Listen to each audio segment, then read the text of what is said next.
Allah akan kumpulkan orang munafik dan orang-orang kafir semua di neraka jahanam bersamaan.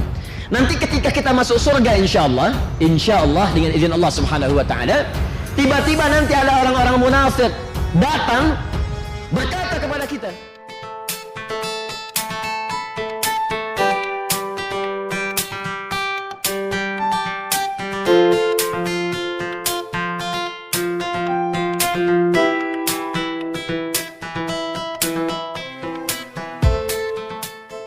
yang disampaikan oleh Imam Al-Bukhari dari Abu Abdurrahman As-Sulami menerima dari Uthman bin Affan radhiyallahu taala anhu dan Ali bin Abi Thalib karamahullahu wajha anin Nabi sallallahu alaihi wasallam qala khairukum man ta'allama al-Qur'ana wa 'allamah. Kata Nabi, jika ada orang baik di muka bumi ini, saya ulang, jika ada orang baik di muka bumi ini, maka orang yang paling baik adalah orang yang belajar Al-Quran dengan sungguh-sungguh lalu mengamalkan isi Al-Quran itu. Rahasianya di hadis ini, kata Nabi, orang kalau belajar Quran pasti baik, Pak, Bu. Nggak ada orang belajar Quran nggak baik. Orang kalau sudah belajar Quran pasti baik. Ibu kenal Abu Jahal? Kenal. Pagi-pagi udah kenal Abu Jahal. Sarapan apa deh? Masya Allah. Kenal di mana, Bu? Abu Jahal, mohon izin, hidup di zaman jahiliyah. Abu Lahab zaman jahiliyah. Jadi gini, di bahasa Arab itu ada jahlun, ada jahil, ada jahiliyah, itu beda. Jahlun itu bodoh. Bodohnya bisa ada dua. Bodoh karena tidak ada pengetahuan, kurang ilmu. Atau yang kedua, bodoh tidak kenal kebaikan dan kebenaran. Memang nggak ada yang baik. Orangnya disebut jahil. Orang Arab kalau menyebut jahil itu kemungkinan dua. Satu, karena nggak ada ilmu, ya. Yang kedua, karena memang nggak baik, nggak kenal baik, nggak kenal benar. Jadi yang dilakukan salah semua. Kemudian kalau kita ingin ikutkan dengan sifat, semua sifat keburukan ada di situ. Orangnya muncul, kelakuannya muncul. Maka tambahkan tak di ujungnya, ikutkan dengan ya nisbah, jahiliyah. Kenapa disebut jahiliyah? Karena semua sifat keburukan ngumpul di situ. Ibu kalau pengen mencari pemabuk paling profesional, jahiliyah ada.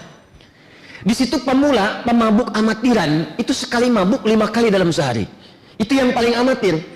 Jadi kalau ada orang mabuk sekarang, telat. Sudah keduluan 15 abad lalu. Dan yang paling dahsyat nanti, yang mabuk dulu pada tobat. Jadi kalau yang sekarang nggak tobat, aneh. Dan jangan bersaing sama orang jahiliyah, nggak akan menang. Pencuri, sekarang ada pencuri. Ya, kasih tahu sama pencuri sekarang, sudah keduluan 15 abad yang lalu. Bahkan saking buruknya, ada sekampung pencuri semua.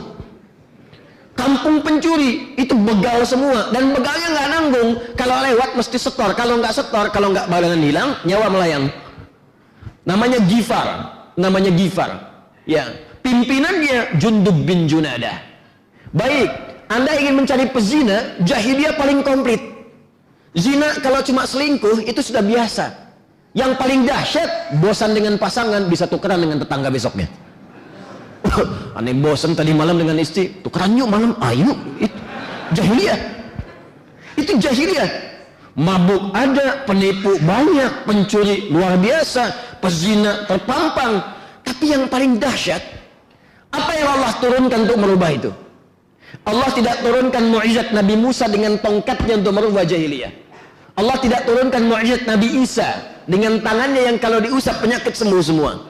Yang Allah turunkan pada Nabi Muhammad sallallahu alaihi wasallam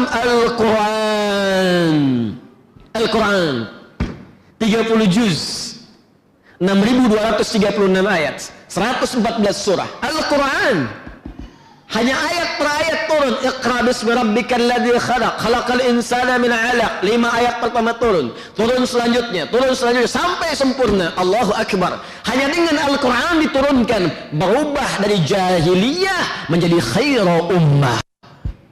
Kata Nabi, khairukum, pakai khair. Khairukum. Khair itu kalau disebutkan dalam bahasa Arab itu umumnya menunjuk kepada sifat. Jadi ada 5 jenis kebaikan dalam Al-Qur'an. Ada kebaikan fisik, ya, fisiknya baik, sehat, tidak ada penyakit. Orang Arab menyebutnya dengan thayyib. Quran surah kedua Al-Baqarah ayat 168. Ya, paling kanan sebelah bawah di mushaf. Ya ayyuhan nasu kulu mimma fil ardi halalan thayyiban. Hei semua manusia, silahkan bekerja, cari makan supaya kalian bisa konsumsi kehidupan, bertahan dalam hidup. Makan silahkan. Tapi kalau sudah dapatkan itu, cari dengan yang halal. Jangan melanggar ketentuan hukum. Cari yang halal. Kalau sudah dapat yang halal, berikan dari situ. Cari, beli yang baik-baik untuk kesehatan yang dibutuhkan. Jadi nggak semua yang diinginkan mesti dibeli. Cari yang bermanfaat. Saya haus. Apa yang kira-kira menghilangkan haus? Minum. Di sepanjang ada minuman yang halal, minum. Tidak semua yang diinginkan mesti dibeli. Ini air bening sudah ada. Minta jus alpukat misalnya. Jus alpukat ada, minta buah naga. Naganya yang dari Hongkong lagi gitu kan. Nyarinya susah. Ada makanan sudah ada, pengen yang jauh-jauh. Nasi goreng tek depan rumah. Bosan yang ini. Pengen kebon sirih. Kebon sirih malam-malam dari Bekasi. Masya Allah. Macet. Nyampe jam 12 sampai sana. Tutup. Dapat enggak? Gitu. Jadi apa yang kita inginkan tidak harus semua didapatkan kalau tidak dibutuhkan. Di dalam Al-Quran itu prinsipnya kebutuhan. Kalau semua orang begitu sehat Pak, Bu. Coba lihat di rumah Anda, berapa banyak pakaian? Butuh enggak?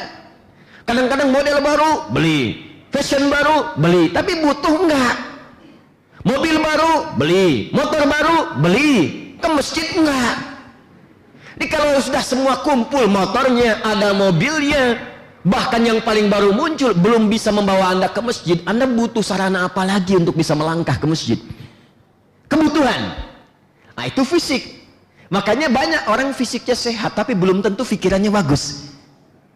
Fisik bagus, kuat, sehat, tapi pikiran belum tentu baik. Kan banyak sekarang orang-orang yang bagus, pakaiannya bagus, berdasi, tapi pencuri juga. Pikirannya nggak bagus.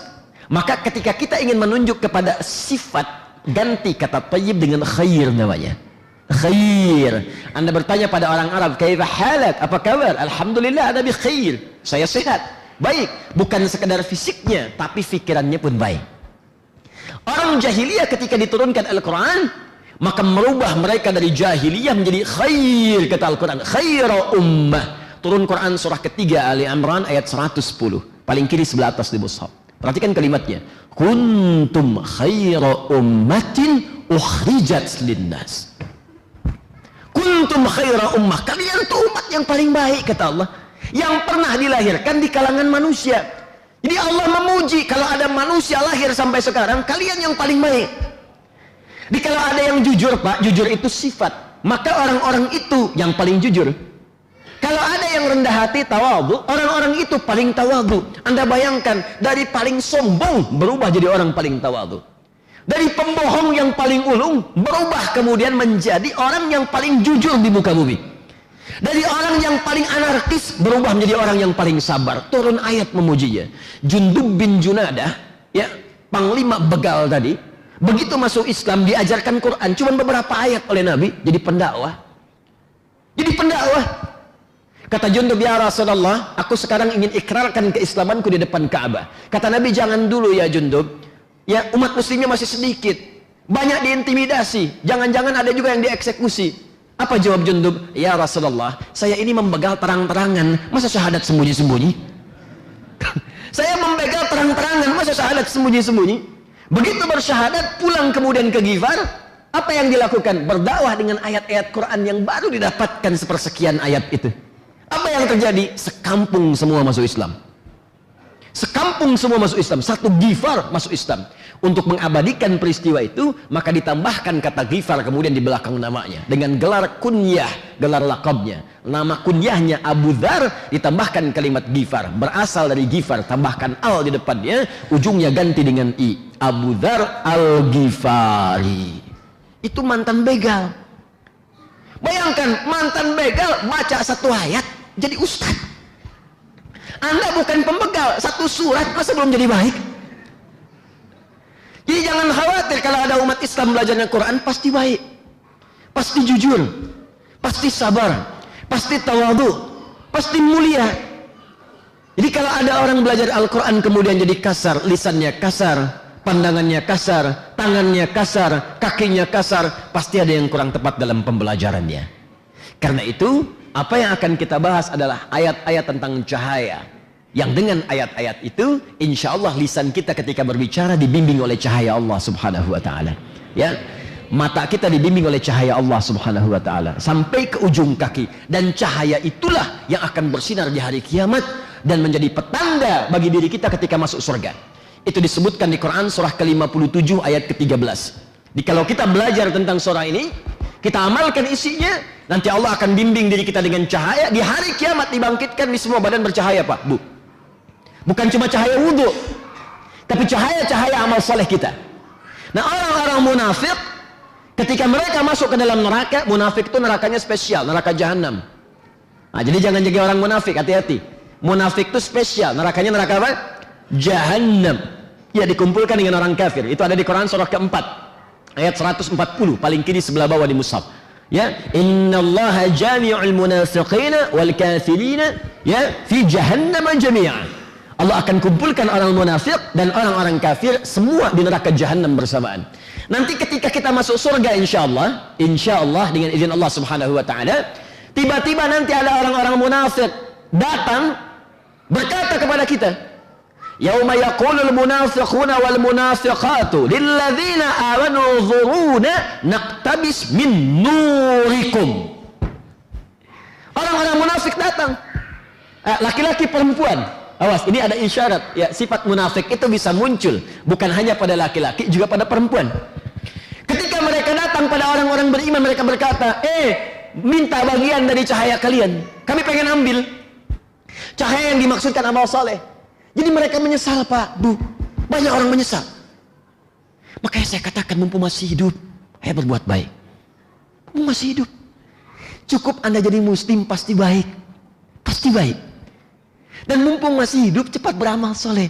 Karena banyak, jangankan orang-orang munafik dan orang bermaksiat, orang beriman pun ketika wafat, permohonan pertamanya kepada Allah, ya Allah, berikan kesempatan untuk hidup lagi. Fa'asaddaqau akum minas. Saya pengen berbuat baik, ya Allah. Saya pengen berbuat baik. Tidak harus menjadi ustadz. Silahkan apapun yang Anda kerjakan selama hidup sepanjang baik. Jadi guru, silahkan. Pengusaha, silahkan. Ada tentara, ada polisi, ada pejabat, ada diplomat. Jadi pejabat yang baik, diplomat yang baik, karena Anda akan wafat. Anda wafat. Kalau Anda sudah siap, silahkan. Kata Allah, Anda beramal saleh, saya siapkan surga untuk Anda. Anda beramal salah, ini ada ancaman saya. Kalau nggak yakin, silahkan, tapi Anda akan wafat. Kullu nafsin dha'iqatul maut. Ketika orang soleh wafat, diambil oleh Allah dengan tenang, diberikan kemudian balasannya. Nanti kita akan lihat saat wafat. Ketika orang salah wafat pun diberikan balasan yang setimpal, jazaa'a wifaqa, balasan yang setimpal. Apa yang terjadi? Karena nggak pernah beramal soleh, maka orang-orang soleh tadi yang punya cahaya, sebagian yang salah ingin mengambil cahayanya. Maksudnya ingin berusaha beramal soleh seperti mereka. Naqtabis min nurikum, kami ingin ambil cahaya kalian. Apa yang dikatakan oleh malaikat? Kilarji'u, pulang sana, pergi, diusir dari surga. Faltabisu nura, ya, naqtabis min nurikum, kilarji'u, ayo pulang, pergi, cari cahaya sendiri. Ayo berbuat seperti apa yang pernah kau lakukan. Faduriba bainahum bisurin lahu bab, batinuhu fihi rahmah, wa zahiruhu min qibalihil azab.